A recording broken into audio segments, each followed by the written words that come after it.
इस लड़की का आज इंटरव्यू था, लेकिन गलती से उसकी कमीज पर खाना गिर गया। दाग को छुपाने के लिए उसने रेसर फ्लूइड से उसे ढकने की कोशिश की, लेकिन उसका कोई खास असर नहीं हुआ। कंपनी जाने वाली ट्रेन में वह अपनी किताब में इतनी खोई हुई थी कि स्टेशन ही छूट गया। वह जितनी तेजी से भाग सकती थी दौड़ी और आखिरकार कंपनी पहुंच ही गई। तभी उसे पता चला कि उसका नाम अभी अभी पुकारा गया है।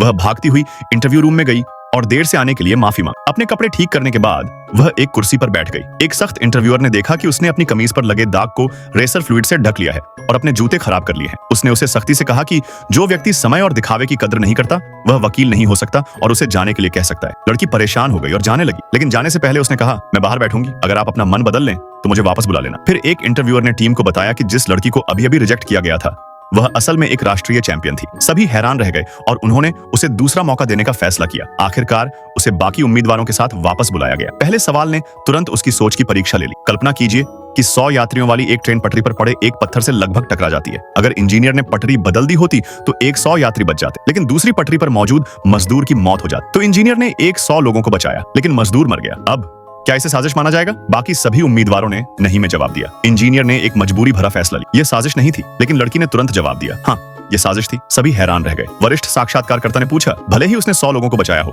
क्या आपको लगता है कि उसे हत्या रूपी साजिश के लिए सजा मिलनी चाहिए? क्या यह बात आपको सही लगती है?